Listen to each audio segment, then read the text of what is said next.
today, for the next 15 minutes, I'll be talking about how you can use artificial intelligence to become time travelers. How you can travel back in time to understand your past, and how you also can shape the future and the world of tomorrow. Are you ready for that? Excellent, really great. Actually, I feel like a time traveler because I used to go here 25 years ago when I was a student, and I swear the smell is exactly the same. They can never remove the stench of a little bit of beer in the halls here, but that gives me a good feeling and good memories. Anyways, let's just start by moving a little bit backwards. This is Philodemus, a philosopher who lived 2,000 years ago in the Roman city of Herculaneum, which is located close to Naples in Italy. Now, Nicodemus, he was an Epicurean philosopher. That means that he was interested in the beauty of life and how you can live a good life. Quite relevant for us as well, right? And he wrote his philosophy on papyrus, which is a precursor of the paper we use today, and used ink. And all of his writings, he wrote a lot, was stored on these scrolls. And he was quite a wealthy man, so he lived in this villa. It actually looked like this. So the Romans actually had, if you were rich, you could have even better houses than we have today. And in the basement, he had a library, and that's where he kept all of his scrolls and his writings. Now, 100 years after he died, something tragic happened. Because on a nearby mountain called Mount Vesuvius, there was a volcanic eruption. And this eruption was so strong that it actually covered the whole Herculaneum with glowing ashes, several meters, and everything burnt. And the city was forgotten. And nobody saw it again for 1,700 years. Until in 1750, archaeologists found it. And they also found the house of Nicodemus. And in that house, in the basement, they found the scrolls with all of this ancient wisdom that had been lost for so much time. Now, the scrolls were burnt like charcoal. It was not possible to unroll them or read them. But the scientists, they didn't give up. And they actually worked on these scrolls for over 250 years. And they learned a little bit, some progress. But actually last year, there was a major breakthrough.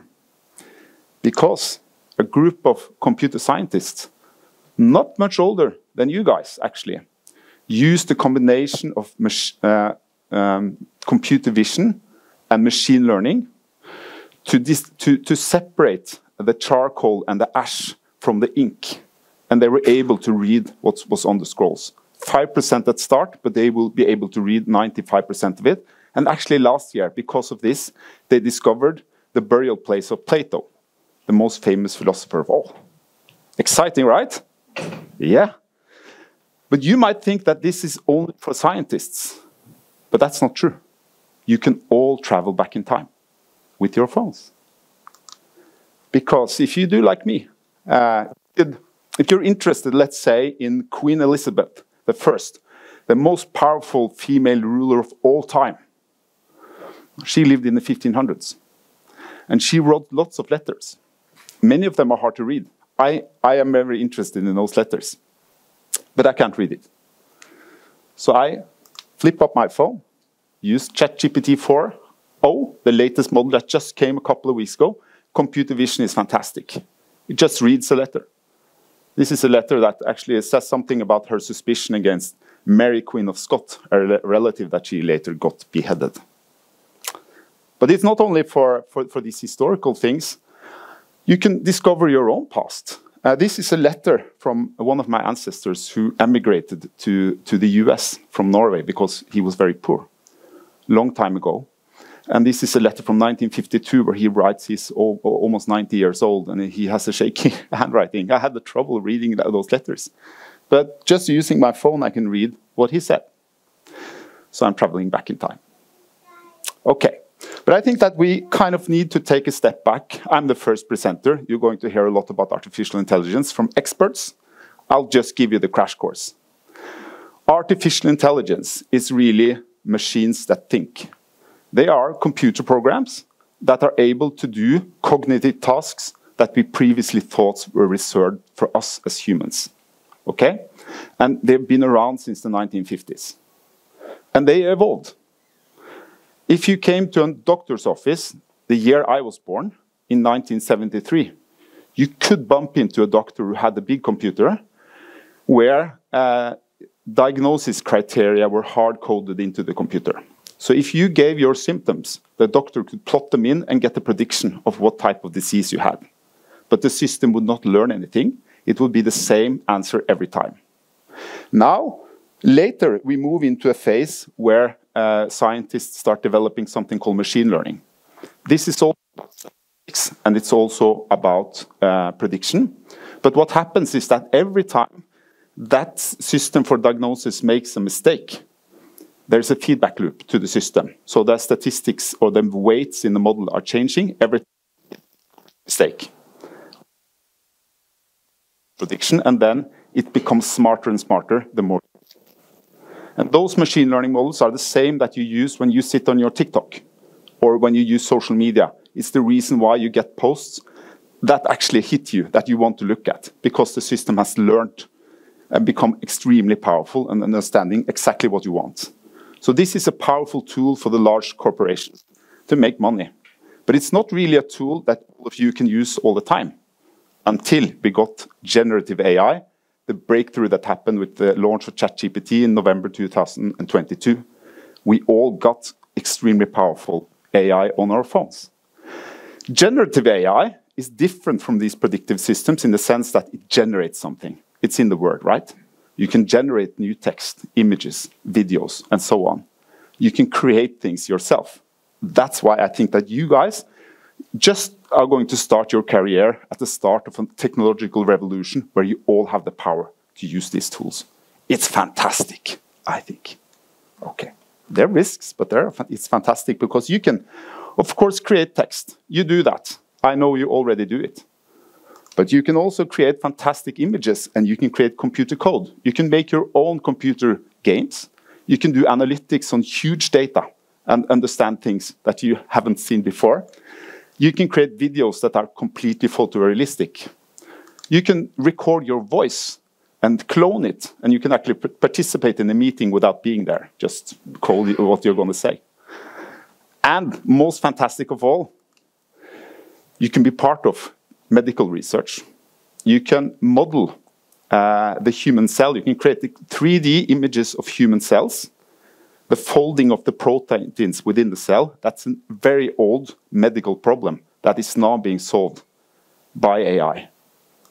And that's actually one of the most under-communicated breakthroughs of AI ever, because this is happening right now. A company called DeepMind has created this methodology where you can actually map out the contents of the human cell on a very high precision, very fast compared to before. And this can be used to create new cures for cancer, new antibiotics, and also new tools to improve crops. And this can save millions and millions of lives. So there's enormous potential here. Oh, that's actually good. It should have been black, the text. I know that all of you are young and curious, and I'm older than you. Usually, young people catch up on new technologies earlier than the older ones. But actually, for artificial intelligence, there's no difference according to the research. So I can actually teach you something. And I think that you should all embrace this opportunity. And I think there are 4 things that are good to remember. The first one is that you just have to engage with the tools. It's not enough to sit 5 minutes, 10 minutes, let's say with ChatGPT or Claude or Gemini, these large language models. You need to spend a couple of sleepless nights, I think. You have to sit for several hours and engage in a dialogue until you understand exactly what it can do for you. And then I think you should always invite AI to the table to solve a problem. Always think that, can I solve this thing with AI? If you can't, you know that you can't. and then you go to the next task, and then you create a boundary between what you can do with these tools and what you as a human can do yourself.